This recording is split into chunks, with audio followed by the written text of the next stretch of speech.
Señor, gracias por tu palabra una vez más. Ponemos en tus manos este estudio y nuestros corazones, pidiéndote que tú lo sigas moldeando tu imagen, Señor. Que con este pasaje puedas afirmar la fe en nuestras vidas, Señor. En el nombre de Cristo. Amén. Bueno, en Apocalipsis 5, solamente para recordarte, es la tercera parte del libro, ya desde el capítulo 4 en adelante, ¿verdad? El bosquejo está en el capítulo número 1, en el verso 19, donde le dijo Jesús a Juan: escribe las cosas que has visto, capítulo 1, las cosas que son, capítulo 2 y 3, y las cosas que han de ser después de estas, capítulo 4 al 22. Y dijimos que las cosas que han de ser después de estas, que es la tercera parte del libro de Apocalipsis, sigue siempre después del capítulo 2 y 3. Como dijera mi pastor Ibert, siempre ha sido así, siempre es así y siempre será así, ¿verdad? Y es importante para entender que esa interpretación que le estamos dando es de manera lineal, y pues así lo vemos, ¿verdad?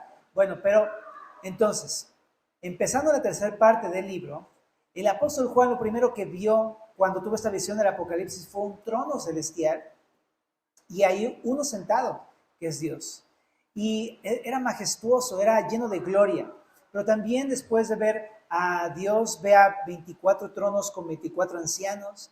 Después ve un mar de vidrio, ¿te acuerdas? Como de vidrio, más bien, o como mar de vidrio, eso. Y también vio 4 seres vivientes llenos de ojos por dentro y por fuera. Y después vimos cómo estos seres vivientes adoraban al Señor y le decían: santo, santo, santo, es el Señor Dios Todopoderoso, el que es y que era y que ha de venir. Y cuando se postraban, todos los 24 ancianos se postraban también en adoración. Eso es lo que vimos en la primera parte del capítulo 4. Ahora en el capítulo 5 hay un detalle que pasa aquí muy importante. Hay un libro en la mano del que está sentado. Entonces vamos a leer el texto. Verso 1 dice: y vi en la mano derecha del que estaba sentado en el trono un libro escrito por dentro y por fuera. ¡Wow! ¡Qué cosa tan más complicada, rara! ¿No? ¿Qué significa esto? Bueno, primeramente dice que estaba en la mano derecha del que estaba sentado en el trono. La vez pasada dijimos a manera de teoría que pudo haber sido Dios el Padre, al cual solamente dejó ver su resplandor y su gloria, ¿no? Pero no con total claridad, porque no hay quien vea al Padre y sobreviva, ¿no? Es lo que dice Juan en su Evangelio, ¿no? Sino que nadie ha visto a Dios jamás, el unigénito Hijo del Padre le ha dado a conocer. Pero se entiende que es el Padre por el verso 7 de este capítulo, donde dice que el mismo Padre le da el libro al Cordero que viene. Entonces parece ser que son la persona de Dios el Padre y Dios el Hijo, ¿verdad? Teoría, ¿verdad? Ok, pero entonces, dice que el que estaba sentado tenía un libro en la mano derecha. Bueno, cuando tú escuchas de la mano derecha en la Biblia o la diestra, eso tiene un significado importante. Por ejemplo, en Éxodo capítulo número 15, que es un libro que tiene mucho que ver con Apocalipsis, Éxodo 15, 6 dice: tu diestra, oh Jehová, ha sido magnificada en poder. Tu diestra, oh Jehová, ha quebrantado al enemigo. El Salmo 89, 13 dice: tuyo es el brazo potente, fuerte es tu mano, exaltada tu diestra. Como te puedes dar cuenta, como estos y varios pasajes, se asocia la diestra con el poder de Dios. Pero también la diestra puede significar dirección o cuidado de Dios. Por ejemplo, el Salmo 139, verso 10 dice: aún allí me guiará tu mano y me asirá tu diestra. Eso habla de protección, de cuidado, pero de dirección también. Y así hay varios pasajes donde la diestra denota muchas más cosas, la justicia de Dios y demás. Pero podemos a lo mejor quedarnos con este par de posibles interpretaciones. ¿Por qué? Porque lo que parece ser que dice este texto es que el que está sentado tiene el poder o el dominio o el control sobre este libro que tiene en su mano y sobre lo que está escrito dentro de este libro. Bueno, y también una posible interpretación sea, a la luz de lo que vamos a estar viendo más adelante en el pasaje, que Dios tiene el curso de la historia completamente en su mano. Y todo lo que va a estar descrito en la serie de Apocalipsis, Él lo tiene en su mano. Ok, pero entonces, este libro está bajo el poder de Dios, bajo el cuidado de Dios, y también todo lo que está escrito está bajo el dominio de Dios. Ahora, dice que este libro estaba escrito por dentro y por fuera, cosa que a lo mejor uno vería muy raro, porque en los libros que nosotros tenemos, pues está escrito así. al derecho y al reverso, ¿verdad? Pero en aquella época los pueblos antiguos escribían solamente en la parte del anverso, la parte del frente. Los rollos no eran así, no se abrían así, sino se abrían así y tú leías de arriba para abajo, ¿no? Y de tu lado, de derecha a izquierda, ¿no? Pero tenía suficiente espacio un rollo para contener la información que tú necesitaras. Un rollo de un libro, porque eran rollos, más o menos medía 15 pies, 4.5 metros de longitud. Entonces era bastante amplio, ¿no? Pero te decía que los antiguos usaban solamente la parte del frente y solamente la parte del reverso cuando era demasiada la información que tenían que escribir, y ahí es donde lo usaban. También usaban el reverso para escribir, por ejemplo, el nombre de los testigos cuando se trataba de un documento legal. Y ahí es donde se ocupaba el reverso. ¿Pero qué significa entonces eso? Que estaba por dentro y por fuera lleno de palabras. Pues lo que significa, dice un comentarista, es que contiene más información de la que podía contener un libro. Ha de ser un libro muy denso, este libro que está aquí descrito. Y dice que tenía 7 sellos. Normalmente, cuando tú tienes un documento importante, solamente tenía un sello, pero en esta ocasión tiene 7 sellos, lo que quiere decir que la información que está aquí en este libro está completamente asegurada. Ahora, ¿de qué se tratan los sellos? Un libro tenía un sello, un documento legal tenía un sello, usualmente cuando se trataba, por ejemplo, de algo que quería mantener como algo asegurado.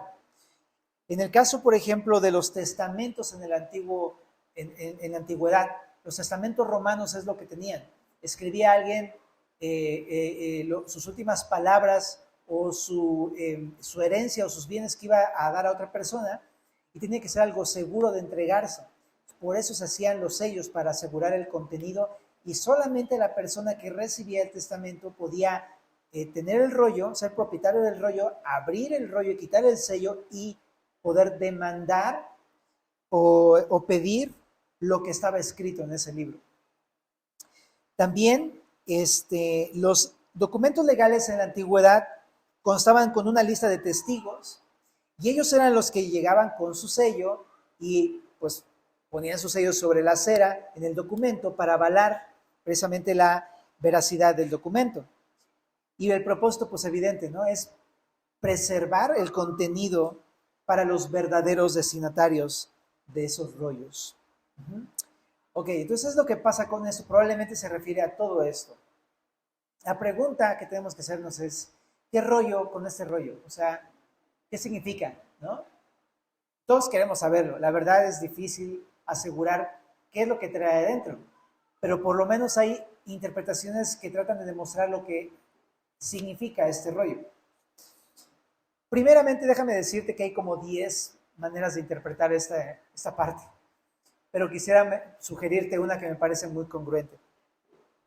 Muchos piensan que es el libro de la propiedad de la Tierra, o sea, me refiero al planeta Tierra. Puede ser un documento legal que hable sobre el dominio o el reino de la Tierra y todo lo que hay en ella. ¿De dónde podemos sacar esta idea? Bueno, para empezar hay varias cosas que tenemos que tomar en cuenta. Ahí en el mismo capítulo 5, en el verso 9 y 10, dice lo siguiente. Cantaban un nuevo cántico diciendo, digno eres de tomar el libro y de abrir sus sellos, porque tú fuiste inmolado y con tu sangre nos has redimido para Dios y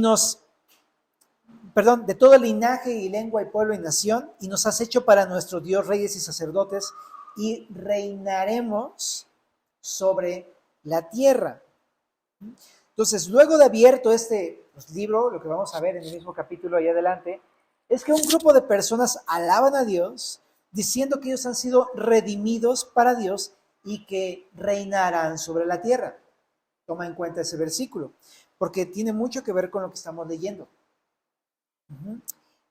En el contexto de todo el libro de Apocalipsis, el libro de Apocalipsis habla de cómo Jesús va a venir y va a instaurar su reino sobre la tierra y reinará por siempre.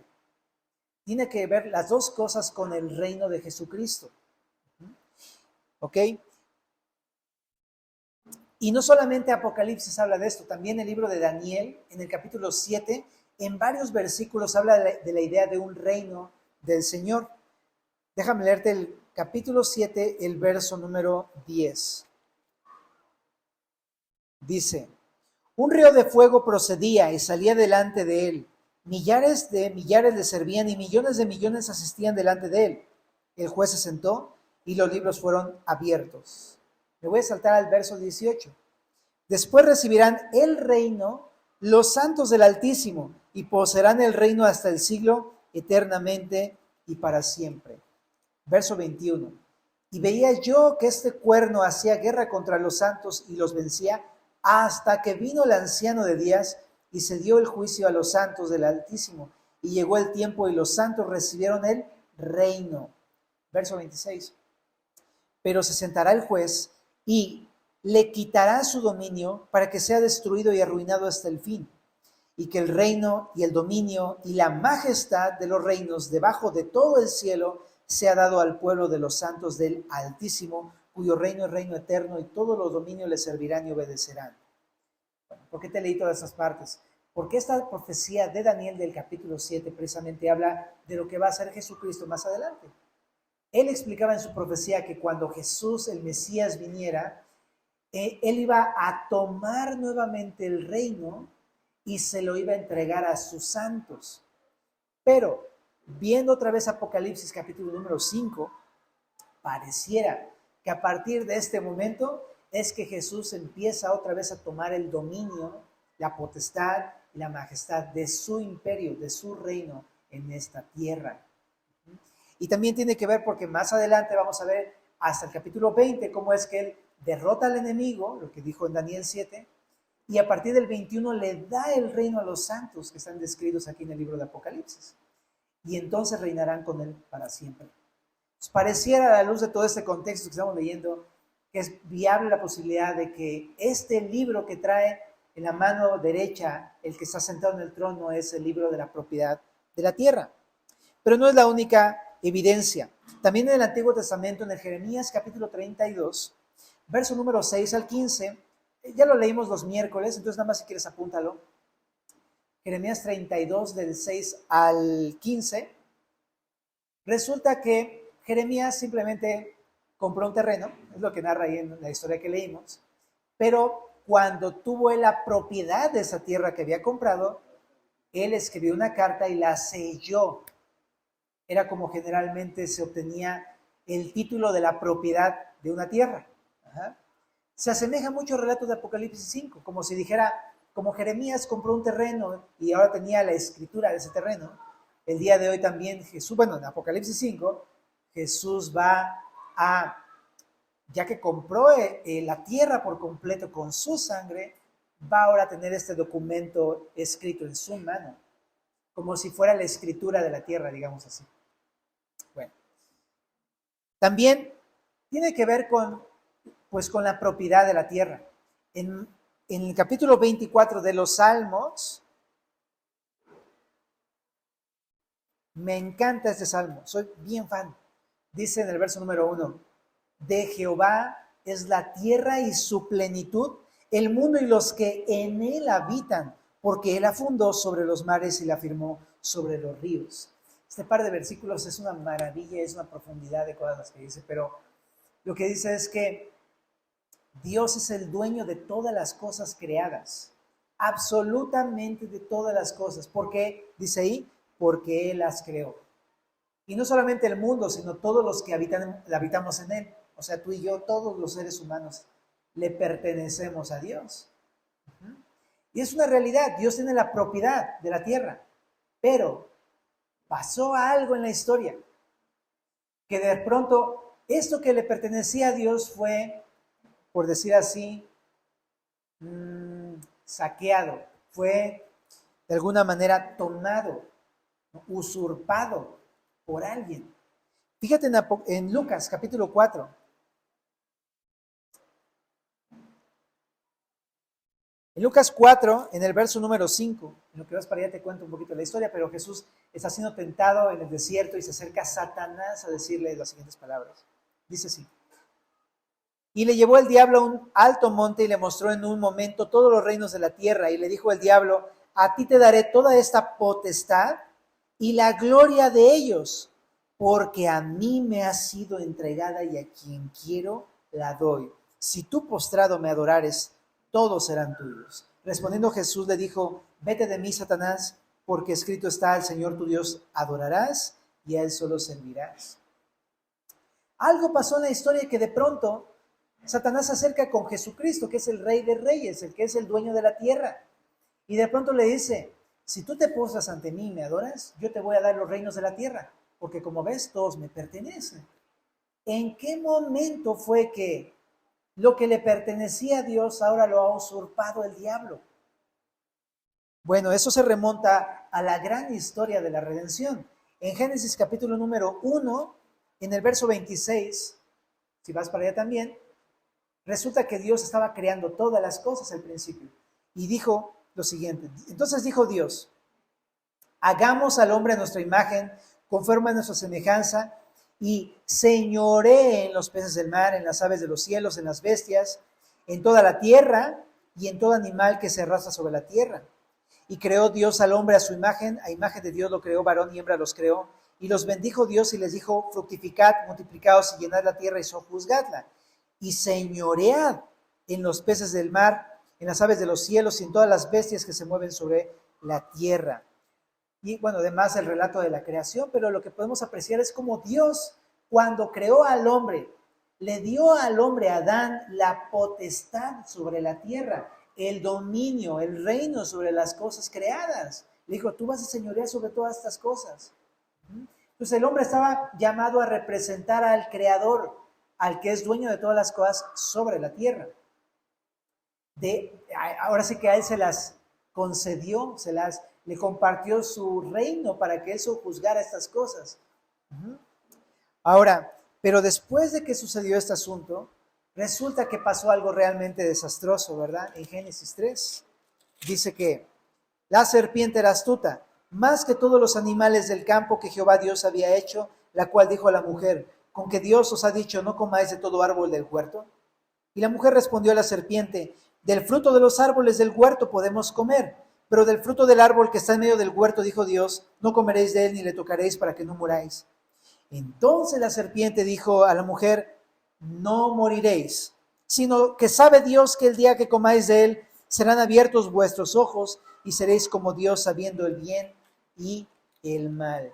Y vio la mujer que el árbol era bueno para comer y que era agradable a los ojos y un árbol codiciable para alcanzar la sabiduría, y tomó de su fruto y comió, y dio también a su marido, el cual comió así como ella.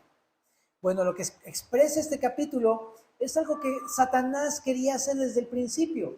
Él desde el principio siempre quiso el poder, siempre quiso el trono, el dominio, el reino que no era suyo, que era de Dios.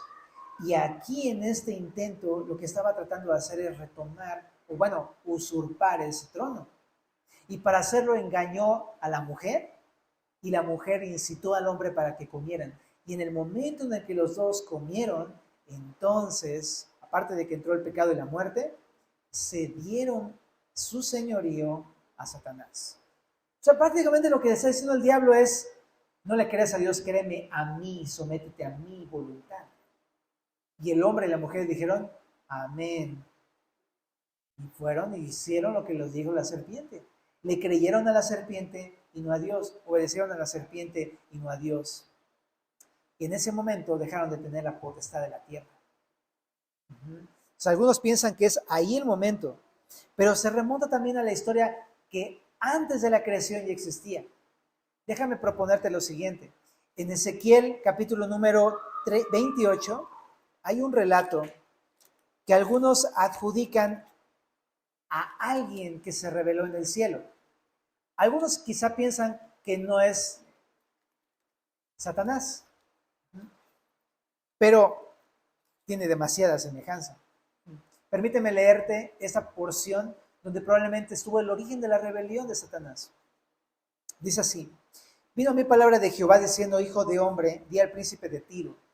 Bueno, si tú estudias la profecía con un poco más de tiempo y detenimiento, te vas a poder dar cuenta que cuando habla del príncipe de Tiro, proféticamente está hablando del diablo, no solamente del rey terrenal de Tiro, pero dice así, así ha dicho Jehová el Señor, por cuanto se enalteció tu corazón y dijiste, Yo soy un Dios, en el trono de Dios estoy sentado en medio de los mares, siendo tú hombre y no Dios, y has puesto tu corazón como corazón de Dios.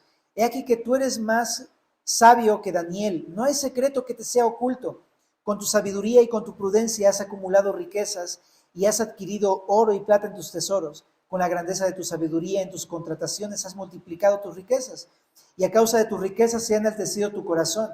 Por tanto, así ha dicho Jehová el Señor, por cuanto pusiste en tu corazón como corazón de Dios, por tanto he aquí yo traigo sobre ti extranjeros, los fuertes de las naciones, que desenvainarán sus espadas contra la hermosura de tu sabiduría y mancharán tu esplendor.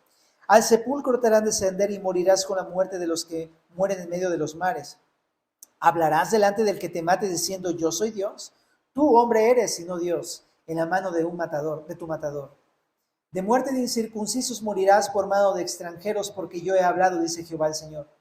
Vino a mí palabra de Jehová diciendo, hijo de hombre, levanta endecha sobre el rey de Tiro y dile, así ha dicho Jehová el Señor, tú eras el sello de la perfección. Chécate que dice sello de la perfección, ¿no? Interesante.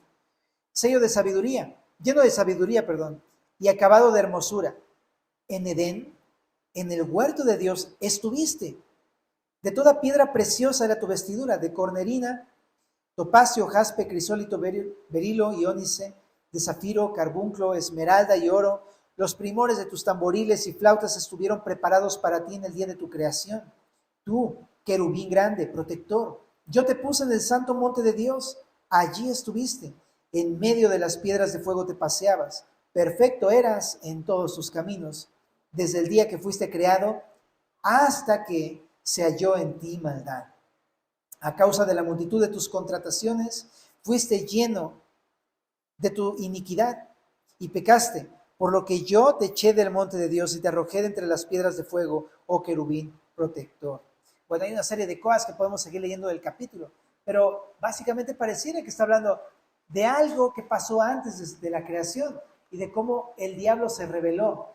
Cómo él, probablemente si esto habla del diablo, de Satanás, él era un querubín protector. Dijimos que de eso se encargaban los querubines, de guardar el trono celestial, ¿no? Como los cuatro seres vivientes llenos de ojos por dentro y por fuera. Y así era Satanás, ¿no? Pero habla de que también estaba lleno de sabiduría, gozaba de privilegios que no gozaba cualquiera, conocía a Dios, se paseaba con Dios y también estaba junto al trono con el Señor. Incluso dice que estuvo en el Edén, cuando él hizo todas las cosas, ahí también estaba este querubín, ¿no? Pero dice que en algún momento se enalteció su corazón y él empezó a pensar de sí mismo, yo soy Dios, y se hizo pasar por Dios, que es algo que también vemos en el diablo en el Nuevo Testamento, y demás cosas que habla este capítulo muy interesante. Pero entonces lo que vemos es el origen de por qué es que Dios está recuperando todo lo que era suyo, la tierra, porque Satanás se ensoberbeció y le quitó a Adán lo que Dios le había dado a Adán. Y ahora el diablo reclama la tierra como suya. En el Nuevo Testamento, esto se ve como una realidad. En Efesios 2:2 se le llama al diablo el príncipe de la potestad del aire. En 2 de Corintios 4, versículo 3 al 4, le llama a Satanás el Dios de este siglo, el cual ha cegado el entendimiento de los incrédulos. En 1 de Juan 5:19 dice que el mundo entero está bajo el maligno. Y en 2 de Tesalonicenses 2, eso sí te lo voy a leer, dice que este Satanás se ha puesto como Dios y ha exigido adoración. Fíjate lo que dice. Capítulo 2, 2 de Tesalonicenses 2. Pero con respecto a la venida de nuestro Señor Jesucristo y nuestra reunión con Él, os rogamos, hermanos, que no os dejéis mover fácilmente de vuestro modo de pensar, ni os conturbéis ni por espíritu, ni por palabra, ni por carta, como si fuera nuestra, en el sentido de que el día del Señor está cerca. Nadie os engañe en ninguna manera, porque no vendrá sin que venga antes la apostasía y se manifieste el hombre de pecado, el hijo de perdición. O sea, que está hablando del anticristo. El cual se opone y se levanta contra todo lo que se llama Dios o es objeto de culto, tanto que se siente en el templo de Dios como Dios, haciéndose pasar por Dios. Lo que está diciendo es que el diablo, así como en Ezequiel 28, se va a sentar en un momento en el trono terrenal y va a hacerse pasar por Dios y va a exigir adoración como a Dios. Ese es Satán, ese es el anticristo, pues y Satanás junto con él, ¿no? Y lo vamos a estar viendo en Apocalipsis. Pero, entonces, lo que quiero decirte con todo esto es una cosa, que el diablo el día de hoy está sobre el mundo, está reinando. Y no porque a Dios se le escapara de las manos el control. No, Dios sigue teniendo en su diestra el dominio de la tierra. Pero Adán perdió eso. Adán perdió lo que le había sido encomendado, dado en su mano. Pero Dios está dispuesto, buena noticia, a recuperar todo lo perdido por el hombre. No fue a Dios lo que se le perdió las cosas, fue al hombre el que perdió su potestad sobre las cosas. De la misma manera que el día de hoy, cuando pecamos, todos se lo estamos cediendo al diablo. Cuando pecamos en algo, le estamos diciendo, tú gobierna, básicamente. En aquel momento Adán le dijo eso, ¿no? Gobierna tú, ten las cosas. Pero la buena noticia en este capítulo es que, hey, aunque alguien ha usurpado el trono y hay alguien, los seres humanos, todos hemos fallado y hemos pecado contra Dios y le hemos entregado a Él la potestad de nuestras vidas, la buena noticia es que a través de Apocalipsis 5 se revela cómo Dios viene a tomar lo perdido, viene a recuperar lo que el hombre ha perdido y muestra la solución de Dios a través de todo el resto del libro. Abrirá el libro, juzgará al enemigo, quitará el dominio del enemigo y lo entregará a los santos de su iglesia a partir del capítulo número 5. Qué increíble, ¿verdad?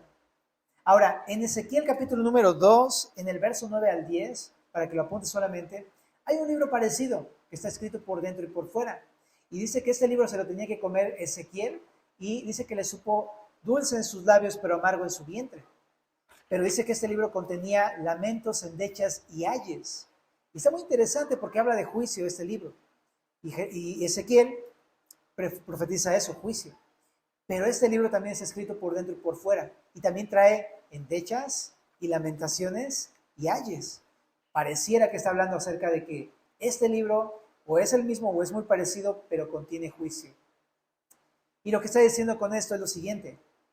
Dios va a tomar lo que el hombre perdió, va a recuperarlo. Ahorita, más adelante lo vamos a ver cómo. Pero lo va a recuperar. Pero no solamente eso. Cuando vaya a empezar toda esta redención de la tierra, Él lo va a hacer a través primeramente de un juicio contra todos los que han usurpado su trono. Y después de eso, va a tomar la tierra y le va a entregar a sus santos en el capítulo número 20, en el 21, donde hay cielos nuevos y tierra nueva, y por fin Dios va a entregar la tierra a sus escogidos. Está muy increíble ese pasaje, la verdad. Bueno, entonces eso es lo que vemos en el versículo número 1, pero ¿qué podemos desprender para nosotros? El día de hoy podemos pensar que a pesar de que el hombre ha pecado, y no solamente Adán, todos hemos pecado, y que a pesar de que el enemigo trate de tener el dominio de todas las cosas y te reclame todo como él, ¿no? A él, prácticamente él reclama todo, la forma de gobierno, ¿no? Reclama la tierra, la pertenencia de la tierra, el poder de la tierra, el poder de tu vida, el poder de tus hijos, todo lo reclama, él lo quiere para él todo, él quiere el dominio completo. A pesar de esto, 24, Salmo 24, verso número 1 y 2. De Jehová es la tierra y su plenitud, el mundo y los que en él habitan. Punto final. Así están las cosas. El enemigo va a venir a reclamar tu vida. Prácticamente así lo hace cuando nos da cualquier tentación. Es dame tu vida, ríndete, ponte de rodillas, sírveme. Y lo que ha venido a hacer Jesús es liberarnos de eso, decir, ya no tienes por qué arrodillarte delante del enemigo cuando pecas. A eso vino Jesucristo para mí, ¿no? A quitarle la potestad. Ya no tenemos el por qué rendirle cuentas al enemigo. El Señor nos ha traído un libertador para salvarnos de ahí. Y pues eso, para poder comprarnos y redimirnos para Él, de manera que ahora ya pues podamos vivir para Él. Eso por un lado, ¿verdad? Así que ya no tenemos por qué hacerle caso al enemigo, ¿verdad? Cada vez cobra menos sentido. Pero por otro lado también tenemos que concluir lo siguiente en esta parte, que Dios tiene en su mano el curso de la historia. A Él no se le fue nada de las manos. A pesar de que el enemigo haya usurpado su dominio, Él lo va a volver a tomar en algún momento. Y es Él. La historia le pertenece a Dios y a Jesucristo. Bueno, pero continuamos rápidamente en el verso número 2. En el capítulo 5 de Apocalipsis, verso 2 dice, y vi un ángel fuerte que pregonaba a gran voz, ¿quién es digno de abrir el libro y desatar sus sellos? Y ninguno, ni en el cielo, ni en la tierra, ni debajo de la tierra, podía abrir el libro, ni aún mirarlo. Y lloraba yo mucho porque no se había hallado a ninguno digno de abrir el libro, ni de leerlo, ni de mirarlo. Entonces, aquí el énfasis del autor es mostrarte que no hay nadie que fuera digno de poder hacer esto, de poder otra vez recuperar lo perdido. No había nadie. Y es bien claro, porque uno pensaría, no, bueno, no hay ningún hombre, pero ¿qué tal los ángeles? No, tampoco, dice, no hay nadie en la tierra, la creación terrenal, ni en el cielo, la creación celestial, ni debajo de la tierra, habla de las huestes demoníacas, ¿no? Ninguna potestad, ni ninguna creación, nada de lo creado tiene la autoridad para tomar este rollo y a desatar sus sellos. Y quiero decir lo siguiente, ante el poder de Dios, ni siquiera el poder del diablo ni sus huestes celestiales puede contra nosotros, contra el Señor, más bien dicho, ¿no? No puede. Si Él ha decidido hacer algo en tu vida, lo va a hacer y no hay ninguna fuerza que pueda impedirlo. Él es poderoso, ¿no? Pero para también creo que nos identificamos con este pasaje en el sentido de que no hay ninguno digno. ¿Quién podría de nosotros decir, yo soy digno de desatar ese libro, esos sellos? Ninguno. En Romanos capítulo 3, verso número 10 al 18, habla como no hay ninguno bueno, no hay uno justo. Déjame ir para allá. No hay justo ni aun uno. No hay quien entienda. No hay quien busque a Dios. Todos se desviaron, a una se hicieron inútiles. No hay quien haga lo bueno, no hay ni siquiera uno. Sepulcro abierto su garganta, con su lengua engañan. Veneno de áspides hay debajo de sus labios. Su boca está llena de maldición y de amargura. Sus pies apresuran para derramar sangre. Quebranto y desventura hay en sus caminos y no conocieron camino de paz. No hay temor de Dios delante de sus ojos. Familia, de todo lo creado no hay nadie que pueda hacer esta obra de parte de Dios. Tú y yo hemos fracasado junto con toda la creación. No hay ninguno bueno. ¿Y por qué? ¿Qué punto quiero tocar con esto? ¿Sabes? De repente hay personas que tienen en su mente todavía este pensamiento de que quizá hay algo bueno todavía en ellos. Que hay algo rescatable que pueden hacer para Dios. Pero déjame decirlo de esta manera. Bienvenido al mundo de los pecadores. O sea, no hay uno bueno, familia. No hay algo bueno que tengamos para ofrecerle a Dios. Somos completamente pecadores. Estamos atestados de maldad. Romanos lo dice. Lo digo porque de repente pensamos eso. Órale, no, pues yo soy bien, ¿no? O sea, yo soy bueno, yo estoy haciendo bien las cosas. Déjame aclarar tus dudas. No es porque te quiera insultar o te quiera como menospreciar o algo así, sino que es la realidad. Todos somos pecadores, no hay uno bueno. No hay quien pueda decir, así con mano arriba, decir, voluntad de Dios, fácil. O sea, eso cualquiera, fácil, yo lo he hecho. Nadie.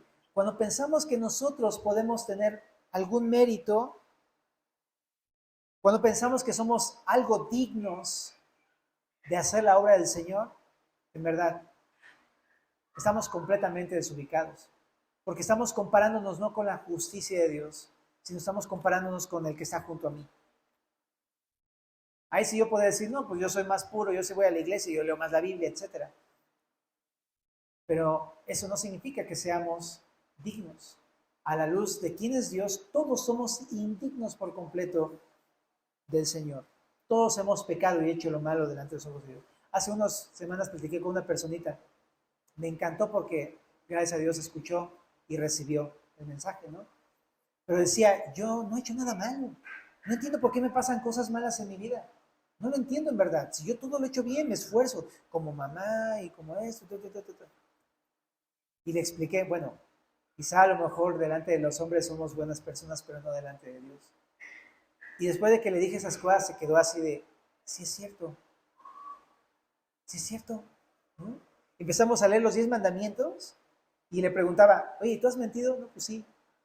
¿No? ¿Y tú has robado? No, pues que sí. ¿Y tú has hecho esto? No, pues que sí. Y le digo, pues es eso, no hay ninguno digno. ¿No? Entonces, de eso habla esa porción. No hay ninguno digno y nosotros no somos dignos de completar ni de hacer la obra que solamente Cristo puede hacer, la obra de redención. Ahora, creo que cuando nos damos cuenta de nuestra realidad, ¿no? De que somos pecadores, como Juan podemos ponernos a llorar. A mí me pasa seguido, cuando de pronto cometo un error y me clavo en mis errores. Sí nos ha pasado, yo creo a muchos. No, pues cuando nos vemos a nosotros mismos, nos ponemos a chillar. ¿No? Soy pecador a más no poder. O sea, exacto, no busco a Dios, ¿no? No soy justo, no soy bueno, mi lengua es un veneno de serpientes mortales, y así, o sea, un chorro de cosas, ¿no? Y me puedo yo clavar a mí mismo, conmigo mismo, y ver, soy completamente una basura, soy inservible, inútil, como dice Romanos 3. Pero me encanta que ese texto, lo que le dice aquí uno de los ancianos a, a Juan, dice que él lloraba mucho, pero uno de los ancianos, verso 5, me dijo, no llores. Me encanta porque a pesar de lo que hemos hecho contra Dios, hemos pecado y somos lo que somos, el Señor nos dice, hey, pero no llores. No hay desconsuelo, hay esperanza. ¿Por qué? Dice, he aquí que el león de la tribu de Judá, la raíz de David, ha vencido. Me encanta esa frase, dice, ha vencido para abrir el libro y desatar sus 7 sellos. Y miré, y vi que en medio del trono y de los 4 seres vivientes, en medio de los ancianos, estaba en pie un cordero como inmolado, que tenía 7 cuernos y 7 ojos, los cuales son los 7 espíritus de Dios enviados por toda la tierra. Y vino y tomó el libro de la mano derecha del que estaba sentado en el trono. Qué increíble noticia para Juan. Pareciera que no había nadie que pudiera abrir el libro. ¿Qué significaba esto? Pues quizá dice un comentarista, tal vez que le había sido negado la visión del futuro. Pero también algunos pueden pensar que se refiere a que nadie ha podido ponerle fin al problema del mundo y al problema del pecado. Y Juan estaba totalmente desilusionado con esto. Pero de pronto le dice a un anciano, no llores, hay uno que ha vencido. Y le dice, ¿quién es? Este que ha vencido es el león de la tribu de Judá. Este que ha vencido es la raíz de David. ¿De quién habla de estos 2 títulos? Pues hablan del Mesías. Son 2 títulos, de varios títulos que tiene el Mesías en el Antiguo Testamento. Pero el león de la tribu de Judá hace referencia a Génesis 49. Uno de los hijos de Jacob, que es de los hijos de Israel, ¿no? Se llama Judá. Y cuando Jacob profetizó hacia sus hijos, profetizó de Judá lo siguiente. En Génesis 49:10, dice 49:9 y 10. Génesis 49:9 y 10. Cachorro de león Judá, de la presa subiste, hijo mío, se encorvó, se echó como león, así como león viejo, ¿quién lo despertará? No será quitado el cetro de Judá, ni el legislador de entre sus pies, hasta que venga Silo, y a él se congregarán los pueblos. Atando a la vid su pollino, y a la cepa el hijo de su asna, lavó en el vino su vestido y en la sangre de uva su manto. Bueno, no voy a leer todo, pero sí quiero solamente hacer referencia a esta parte. Lo que está diciendo es que cuando Jacob bendijo a sus hijos, a cada uno de ellos les dio una bendición especial. Pero a Judá le dijo algo. A través de ti va a venir un rey, un legislador que va a reinar para siempre. Ese es el león de la tribu de Judá. Por eso le dices cachorro de león, ¿no? Habla de un hijo de un león. ¿Ah? Y ese apuntaba al Mesías que habría de venir. Y lo asemeja con un león porque habla de poder y fortaleza y del reino, de un rey. Y le dice, el Mesías va a ser así. Cuando en Apocalipsis 5 le dice, el que ha vencido es el león de la tribu de Judá, está haciendo referencia a este pasaje. Va a venir el Mesías, el rey, el que es todopoderoso. También eso hace referencia, si tienes una pluma, apúntalo, Isaías 31:4 Isaías 31:4 y Oseas 11:10. Pero también cuando hace referencia a la raíz de David, hace referencia a Isaías 11:1 y 11:10.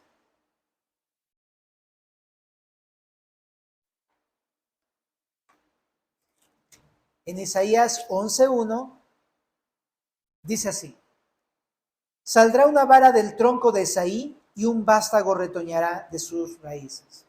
¿Quién es Isaí? Isaí es el papá de un hombre muy valiente y poderoso que derrotó a un gigante. ¿Te acuerdas quién es? David, que fue rey de Israel. Su papá se llamaba Isaí. Esta profecía tiene que ver con eso, precisamente. Dice, saldrá una vara del tronco de Isaí. O sea, Isaí va a tener un hijo, ¿no? Es lo que está diciendo. Pero dice, y este vástago retoñará de sus raíces. O sea que, precisamente, va a ser cortado, pero va a renacer, va a retoñar. Habla de la resurrección. Pero en el verso número 11 de Isaías 11 dice, Isaías 11:10, acontecerá que en aquel tiempo que la raíz de Isaí, la cual estará puesta por pendón a los pueblos, será buscada por las gentes y su habitación será gloriosa. Lo que está diciendo es que el que ha vencido es el Mesías, que habría de ser cortado, pero habría de resucitar, y es descendiente del linaje de David. Y ese es Jesús, porque Jesús fue descendiente del linaje de David, tal como también está escrito en el pacto davídico, segundo de Samuel 7, ¿verdad? De cómo el Mesías habría de venir de la descendencia de David. Pero bueno, esos títulos le pone este anciano al Mesías para explicarle a Juan, hey, va a venir el Mesías, la raíz de David, el león de la tribu de Judá. ¿Te imaginas si te dijeran, ha vencido? Yo me voltearía esperando ver un gran león así junto a mí, ¿no? Pero fíjate lo que sucede en el verso 10, le dice, cuando miré, vi en medio del trono y de los ancianos a un cordero como inmolado. Estaba increíble, no dice vi un león, sino de repente me volteé a ver y no era un león, era un corderito. ¿Qué diferencia hay entre un león y un cordero? Uno es poderoso, el otro es totalmente débil. Uno es un rey, este es un siervo, este es fuerte, este es manso y humilde, ¿no? Totalmente vulnerable. ¿Qué diferencia? Dice que vio un cordero, y él le parece con C mayúscula, ¿no? Un cordero. Y dice que este cordero era como inmolado, o sea, parecía que lo acababan de sacrificar. Tal parece que está diciendo algo muy importante aquí, ¿verdad? ¿Te acuerdas de algo? ¿Quién es este cordero? En Isaías 53, ¿verdad? Estaba profetizado quién es este cordero, el Mesías, ¿verdad? Isaías 53, verso número 7, dice así acerca del Mesías que habría de venir. Angustiado él y afligido no abrió su boca. Como cordero fue llevado al matadero y como oveja delante de sus trasquiladores enmudeció y no abrió su boca. Lo que dice Isaías en ese capítulo es que había de venir un Mesías. Pero, ¿sabes? Dice aquí que no iba a venir como un rey poderoso y que iba a imponer su reino en la tierra. Iba a venir primeramente como un cordero. Alguien dócil que iba a servir, que iba a entregar su vida. De esa forma iba a venir primeramente el Mesías. Y aquí lo vemos. Fue afligido, fue angustiado y fue llevado al matadero y él no abrió su boca. Lo mismo que pasó con Jesucristo cuando vino. Él vino como un rey manso y humilde. Y dice ahí incluso que leímos ahorita en Génesis 49, vino encima de un burrito, ¿no? Vino de la manera más humilde. Vino a entregar su vida y no abrió su boca. Cuando estuvo con Poncio Pilato, él no se defendió, él no abrió su boca, él fue llevado al matadero hasta el final. Entonces es lo que vio Juan, vio un cordero como inmolado, ¿no? Y ese es Jesús. Ahora lo podemos entender a la luz de la Escritura. Jesucristo es ese cordero inmolado. Hasta Juan el Bautista cuando lo vio dijo, este es el cordero que quita el pecado del mundo, el cordero de Dios que quita el pecado del mundo. Dice que tenía 7 cuernos y tenía 7 ojos. Como ya lo hemos visto antes, los cuernos representan el poder. Cuando dice que son 7, habla de la omnipotencia del cordero. Qué interesante y qué irónico, porque aunque es un cordero, está lleno de poder. Me encanta porque lo más débil del Señor es lo más fuerte que puede haber de los hombres, ¿no? Es la victoria sobre todo lo creado.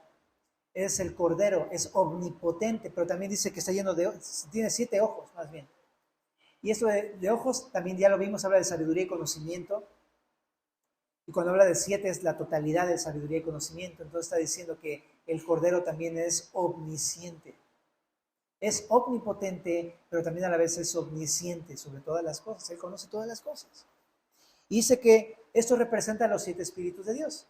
De una manera simple de entenderlo, lo que quiere decir es que el Cordero, en él habita la plenitud del Espíritu Santo como lo habita en el Padre. En Romanos capítulo número 8, en el verso número 9, de hecho, cuando se refiere al Espíritu de Dios, dice que también este mismo Espíritu es el Espíritu de Cristo. Porque Dios el Padre, el Hijo y el Espíritu son uno solo.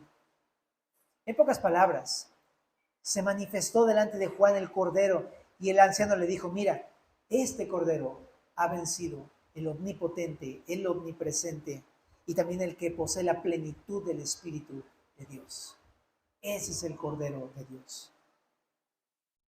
¿Ok? Y al final del texto solamente dice que tomó el libro de la mano del que estaba sentado. Y acabamos nuestro pasaje.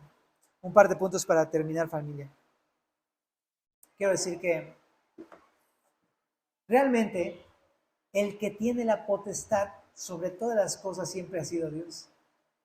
Pero gracias a Jesucristo fue redimida toda la tierra de lo que había hecho Adán y Eva. Jesús, gracias a su sacrificio, Él redimió la tierra y la volvió también a tomar. Eso es lo que estamos viendo el día de hoy. Y sabes, no solamente la tierra, sino también los que en él habitan, a ti y a mí. Gracias a su sacrificio es que Él puede decir, Él es mío y me pertenece porque yo lo compré con su sangre. Como creyentes podemos entonces entender, le pertenecemos a Jesús. Él nos compró para hacer de Él, lo que estamos viendo en Éxodo también. Y eso vino a hacer, nos vino a comprar y a redimirnos para poder restaurar por completo nuestra vida y que en un momento futuro recibamos de parte de Jesús el Cordero el reino que originalmente le pertenecía al hombre. Porque le fue dado al hombre por Dios. Es algo realmente maravilloso. Por eso cuando lleguemos a Apocalipsis 21, dice cómo Jesús al final le va a dar a su iglesia el reino. Pero ya comenzó a anunciarlo desde el capítulo número 5. Entonces déjame decirte que saboréatelo mientras estamos aquí en la tierra, porque un día ese reino nos va a ser concedido inmerecidamente, porque somos pecadores. Es gracias a los méritos de Cristo. Y reinaremos juntamente con Jesús para siempre. Pero ahora, quiero aplicarlo el día de hoy.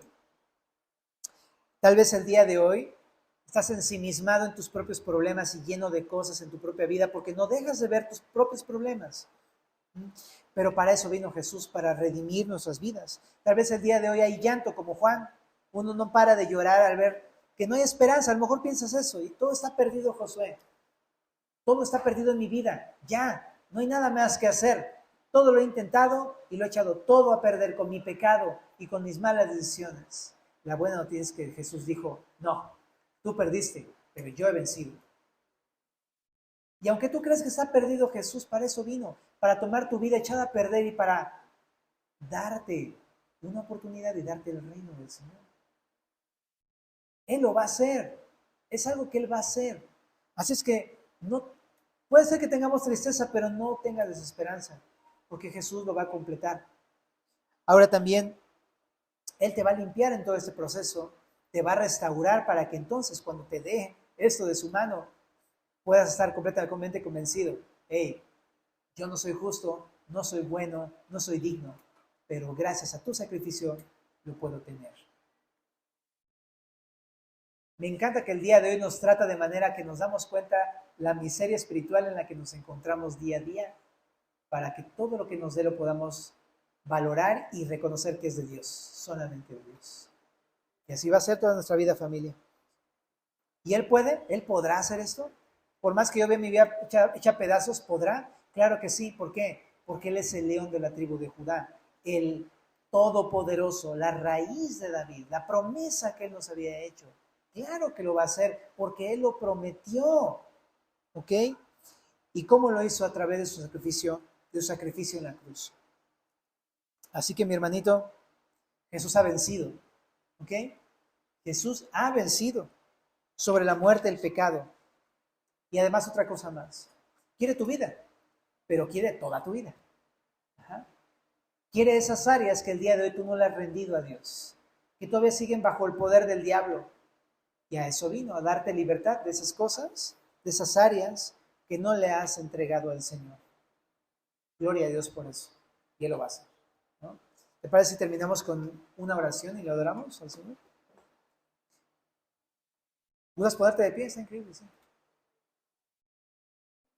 Señor, gracias por tus promesas y gracias por tu sacrificio, porque todo esto ha sido, Señor, para que un día nosotros podamos levantar el rostro y darte la gloria a ti, Señor.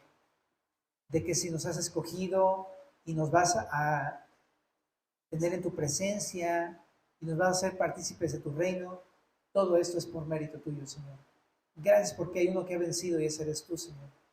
Ayúdanos a creerlo, a abrazar esta promesa y entonces también a responderte con fidelidad a ti, Señor.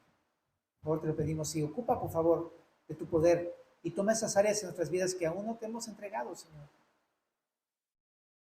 Te pedimos que tu gran poder con el cual tú venciste también nos ayudes a cederte todas estas cosas y tú reines sobre nuestro corazón. En el nombre de Jesús.